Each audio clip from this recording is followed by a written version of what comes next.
लोग अपने स्थान से खड़े हो जाए और तालियों के स्वागत कर्मचारियों से गुरु माता का ताली बजाएं। स्वागत है। सभी लोग चंद्र मिनट में गुरुदेव आसन ग्रहण करने वाले हैं और उस समय तो स्वागत है। खत्म हो गया। बहुत अच्छा अवसर है।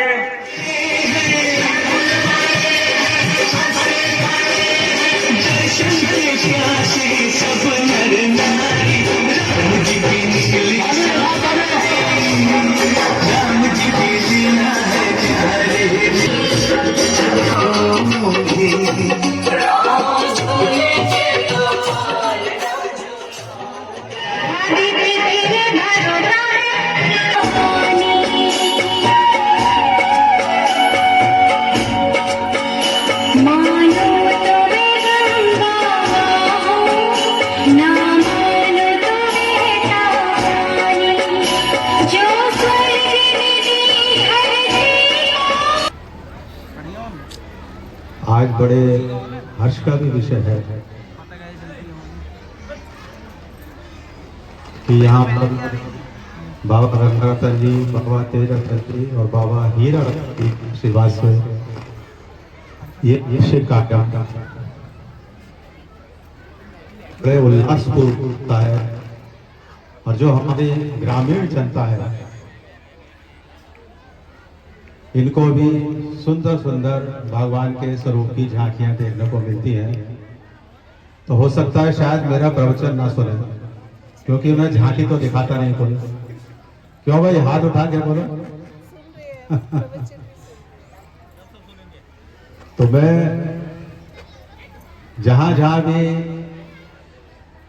जाता हूं आसपास क्षेत्र में, और ये कभी कहता हूं कि मैं मदारपुर से आया हूं, तो लगभग सब लोग बड़े प्रसन्न होते हैं और कहते हैं वहाँ का बड़ा आशीर्वाद है हम पर भी। और वहाँ जो एक कार्यक्रम होता है बड़ा सुंदर होता है। और सबसे अच्छी बात यहाँ की ये रही कि हमारे जितने ग्रामीण भक्त हैं, शिष्य हैं, उन सबके सहयोग से ये बहुत बड़ी बात है। आप लोगों को ना बताओ कि सारे लोग अपने हृदय से, दिल से इस आयोजन को सफल बनाने में अपनी पूरी जी जान लगा देते हैं। मैं उनको शुभकामनाएं देता हूँ। ये सारी यहाँ की व्यवस्था ये सब हमारे ग्रामीण भक्त ही संभालते हैं। तो जहाँ जहाँ गया उन्होंने कहा मदारपुर बड़े सिद्ध स्थान, बड़ा बहुत अच्छा स्थान। तो ये किसकी वजह से हुआ? हमारे सिद्ध पुरुषों की वजह से कि बाबा गंगारतन जी, फिर बाबा तेजरतन जी और बाबा हीरा रतन जी, इन्होंने जो तपस्याएं, जो भगवान की भक्ति की, आज उसी का प्रतिफल है कि हमें इतना आनंद आ रहा है। और जैसा मैं हमेशा कहता हूं कि भगवान की भक्ति में विधि ज्यादा महत्वपूर्ण नहीं है, भाव ज्यादा महत्वपूर्ण है। भाव, विधि तो किसी के पास है, किसी के पास नहीं है। बड़े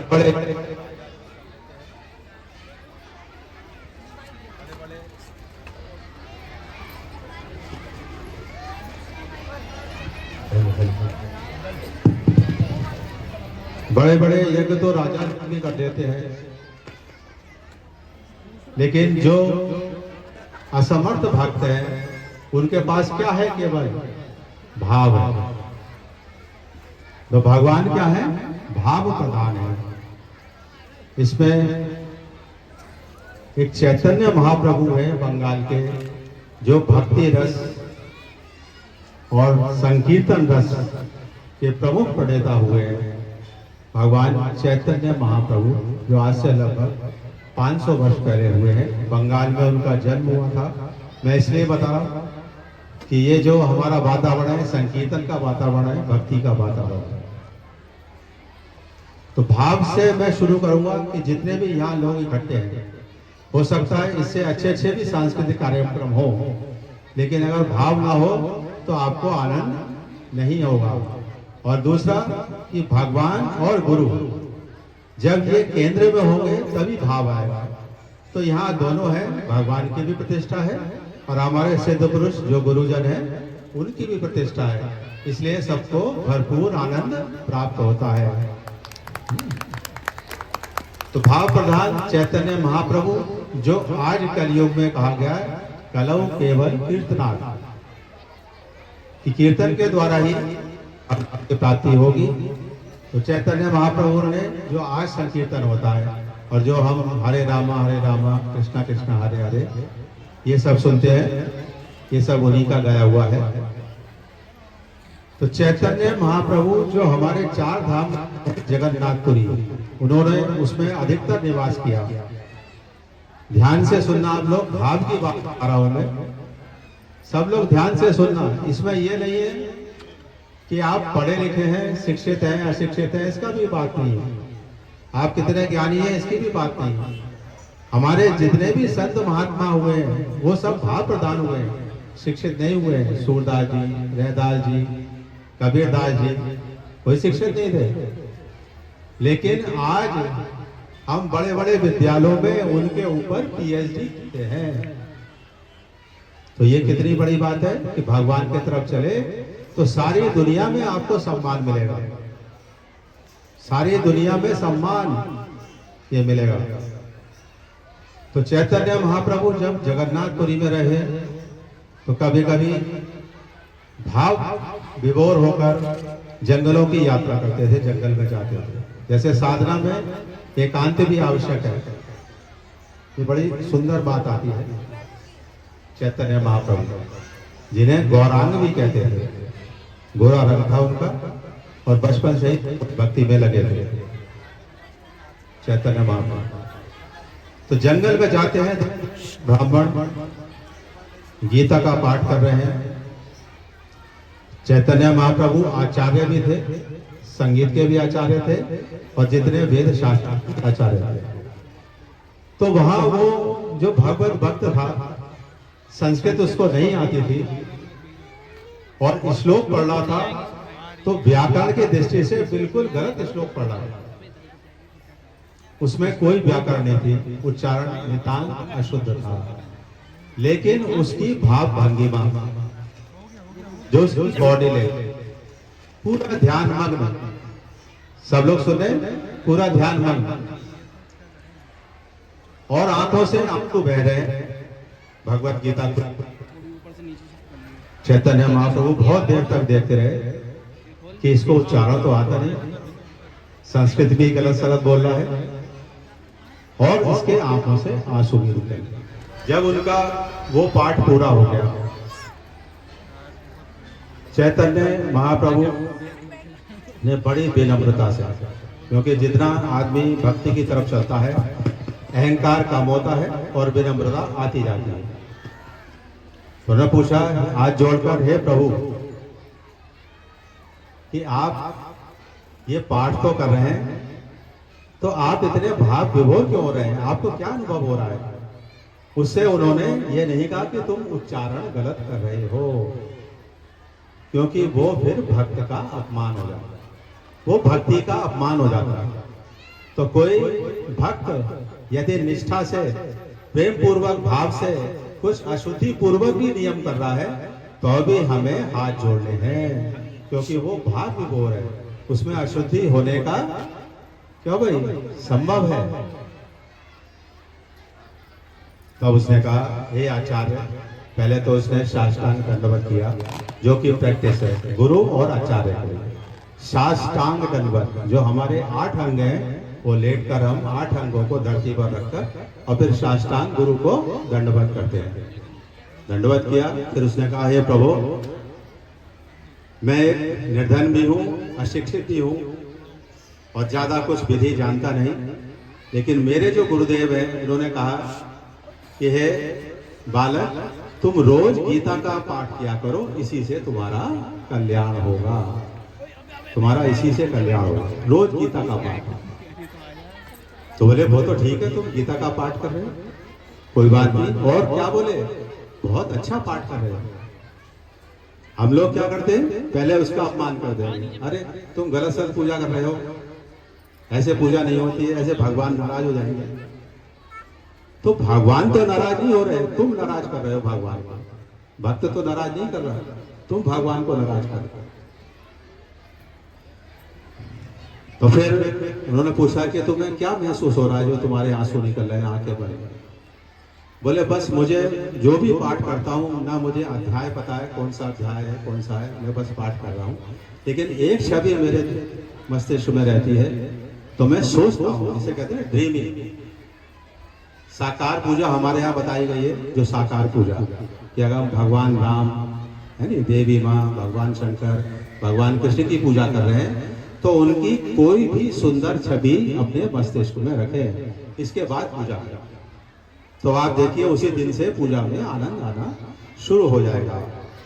तो उस भक्त ने कहा कि मैं जब भी पाठ करता हूँ मेरे मस्तिष्क में एक ही छवि आती है कि बहुत सुंदर रथ खड़ा है महाभारत के युद्ध में, 4 सफेद घोड़े उसमें जुटे हुए हैं, एक तरफ अर्जुन पूरे सैन्य वेश में खड़ा है, उसका धनुष नीचे लटका हुआ है, भगवान कृष्ण पीतांबर पहने हुए हैं और हवा चल रही है तो उनका पीतांबर उड़ रहा है, उनके पीछे घुंघराले बाल हैं वो उड़ रहे हैं, वो उनके माथे पर भी आ रहे हैं और मोहक मुस्कान के साथ वो अर्जुन को गीता का उपदेश दे रहे हैं। बोले मैं इतना भाव विभोर हो जाता हूँ ये दर्शन करके कि मैं सब कुछ भूल जाता हूँ कि मैं सही उच्चारण कर रहा हूँ या गलत उच्चारण कर रहा हूँ।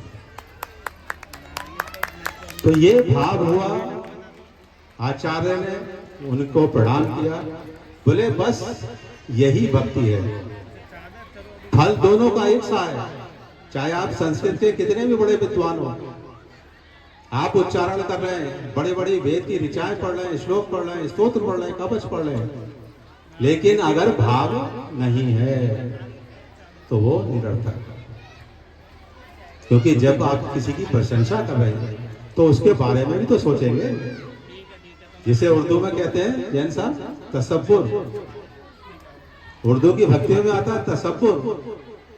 तो हम भी पूछते हैं भाई तसब्बुर में कौन है तुम्हारे? तो हमारे संबल से कुलदीप गुप्ता जी भी बैठे हुए हैं, वासने जी भी बैठे हुए हैं, ये सब लोग जो कल की सेना निष्कलंक दक्ष के राष्ट्रीय अध्यक्ष भी हैं और पूरा कल की मिशन ये दोनों लोग चलाते हैं। वासने जी भाजपा से भी जुड़े हैं, तो इनसे भी, और ये मेरे दीक्षा प्राप्त शिष्य भी हैं। तो कल की महोत्सव बहुत बड़ा करते हैं ये लोग भादों में। तो जब भी मैं इन्हें भी कुलदीप को देखता हूँ तो ये भाव में भजन गाते हैं। मैंने यही सबसे बढ़िया भक्ति है।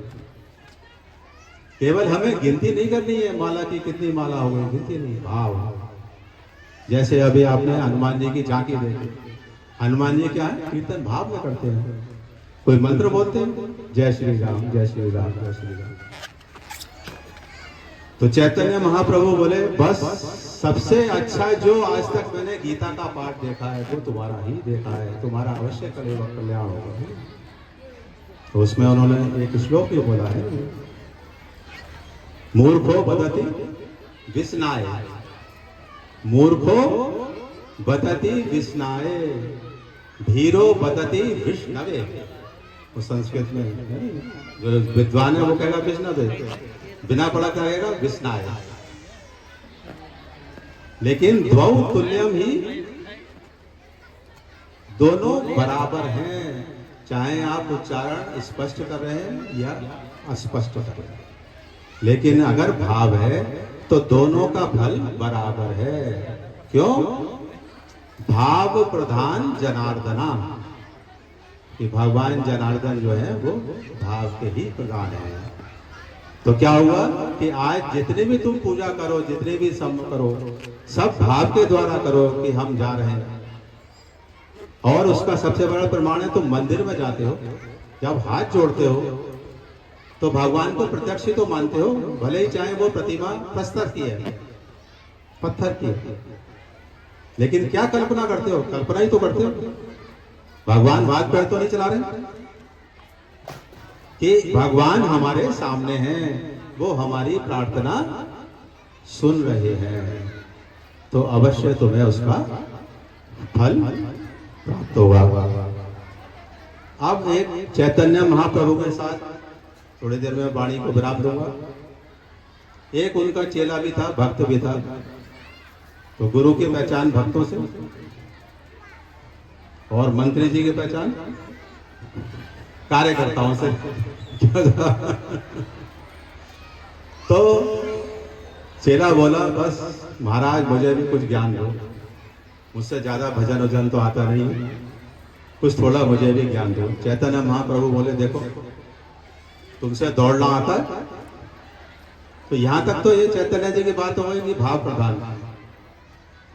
अब आ गई क्रिया कि भाई साधन भी बताओ, भाव में तो कोई क्रिया नहीं है।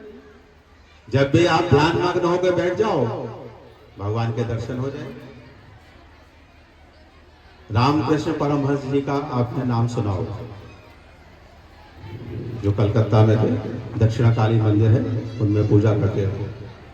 उन्हीं के शिष्य विवेकानंद जी भी हुए। बचपन में रामकृष्ण परमहंस, आज भाव की ही बात हो रही है। भाव से पूजा करोगे चाहे 2 मिनट करो, आपका भगवान से तार हो जाए।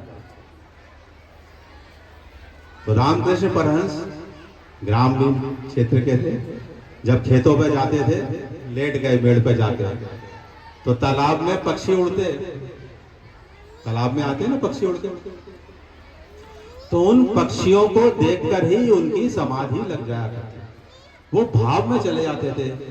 अरे भगवान ने कितने सुंदर बनाए पक्षी, ये कैसे उड़ रहे हैं, इनको कोई चिंता नहीं है, सारी दुनिया को तमाम चिंताएं हैं, ये भगवान को सोचते हैं ये कितने अच्छे। और ये सोचते सोचते भाव में समाधिस्थ हो जाते। तो समाधिस्थ कब हो गए? जब भाव, फिर ना वाणी बोलेगी ना शरीर चलेगा, वहां आसन लग जाएगा आपका। जब भाव में जाओगे आसन प्रतिष्ठित हो जाओगे, घंटों बैठे रहोगे जब भगवान का चिंतन। वही सच्ची भक्ति है। अब वो चेला बोला भक्त का, आचार्य जी मुझे भी बोले दौड़ना जानते हो? हाँ। बोले बस दौड़ते दौड़ते सोचो मैं भगवान के पास जा रहा हूँ। बोले कोई मंत्र पाठ बोलना, सोचो मैं भगवान के पास जा रहा हूँ। बोले साहब ये तो कठिन हो जाएगा, ज्यादा कहाँ तक दौड़ूंगा, तो थोड़ा दुबला पतला भी हो जाऊंगा। बोले अच्छा दौड़ नहीं सकते, चलो बैठ जाओ, बैठे रहो। तुम बैठे बैठे सोचो मैं भगवान के लिए बैठा हूं। बोला साहब ये भी संभव नहीं है, घर गृहस्थी के काम है। मेरी पत्नी कहेगी तुम कहीं को जाते क्यों नहीं? बोला ये संभव नहीं है। पहले पाठ पूजा। बोले जो भी तुम्हें भगवान का नाम अच्छा लगे उसको भाव से पढ़ो। तो उन्होंने पूछा तुम्हारी पत्नी का क्या नाम है? बोले लक्ष्मी। बोले अरे इतना सुंदर नाम है, तुम लक्ष्मी लक्ष्मी कहा करो, पत्नी भी खुश होगी और लक्ष्मी जी भी खुश होगी, दोनों प्रसन्न हो जाएंगे। बोले भाव से जपो। श्री जी करेंगे फिर लड़ाई भी नहीं होगी। क्योंकि सारे नाम भगवान के ही हैं। उपाधि आप दे रहे हो। रामचंद्र भगवान का भी नाम है, रामचंद्र सैकड़ों नाम मिल जाएंगे आपको, वो उपाधि। लेकिन सांसारिक नाम रामचंद्र किसी का, उसमें भी अगर रामचंद्र देखोगे तो आपकी समाधि लग जाएगी। तो ये आज हुआ कि भाव प्रधान है भक्ति, आप भाव के द्वारा करें। और आज मैं आप सबको वर्मा जी बोले कुछ संदेश दें, तो जितना भी भजन करें, जितनी भी भक्ति करें, भाव के द्वारा करें और यहाँ पर समय अवश्य दें। मैं आज इतना ही आप सब लोगों को शुभकामनाएं देता हूँ। बहुत बहुत तालियों से बहुत बहुत